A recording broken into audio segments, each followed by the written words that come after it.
நான் இங்கே வருவதாக தெரிஞ்சு தஞ்சாவூர் மாவட்டம், திருவாரூர், நாகப்பட்டினம் மாவட்டத்தில் போய் விவசாயிகளை சந்திப்பதாக தெரிஞ்ச உடனே இரவோடு இரவாக லோட் பண்ண போய் தொலைவிட்டு லாரி போய் கண்டுபிடிச்சி எங்கெங்கெல்லாம் லாரி இருக்குதுன்னு அதில் வாடகைக்கு எடுக்கிறதுக்கு முயற்சி பண்ணி இதையெல்லாம் முதன்கூட்டியே செயல்பட்டு இருந்தா எதுக்கு நான் வர வேண்டிய அவசியமே இருந்திருக்காது. இதுல எந்த அரசியல், நீங்களே பத்திரிகை உடனே போய் பாருங்க, இதுல என்ன அரசியல் இருக்குது? அரசியலை செய்ய வந்தேன், இது வரைக்கும் அரசியலே பேசல. நீங்க கேட்கறதுனால தான் இந்த செய்தி கூட சொல்ல வேண்டிய சூழ்நிலை இருக்குது. விவசாயிகள் பாதிக்கப்பட்டிருக்காங்க, அந்த பாதிப்புல விவசாயிகளை மீட்டெடுக்க வேண்டும். தமிழக முதலமைச்சர் வந்து டெல்டா மாவட்டங்களில் கொள்முதல்ல இந்த தடையும் இல்ல, அதே மாதிரி அந்த பாதிப்பும் இல்லைன்னு சொல்லியிருக்காங்களே, எல்லாம் நிருபர் தானே.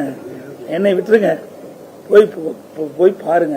மீண்டும் நீங்க வந்தீங்களா? நீங்க எந்த பத்திரிக்கை நீங்க வந்தீங்களா? நான் இருக்கும்போது வந்தீங்களா? தண்ணீர் விட்டு அழுதாங்களா ஒரு அம்மா? இதுக்கு என்ன முதலமைச்சர் பதில் சொல்லுவார்? நியாயமா நடுநிலையோட போடுங்க. நான் எனக்காக நீங்க போடவே வேணும். அந்த அம்மா என்ன கண்ணீர் விட்டு அழுது, என்னுடைய நகையெல்லாம் வித்து சில அடமானம் வச்சு நான் முதலீடு செஞ்சு இந்த நெல்மணிகளை பூச்சி வச்சு 20 நாள் ஆகுது, எல்லாம் முளைச்சு போச்சு, என்ன செய்வது என்று தெரியல. அந்த அம்மா கதறுது. இதுதான் பத்திரிகை, ஊடகத்திலையும் பத்திரிகையும் போடணும். இதுதான் முதலமைச்சர் செய்தி.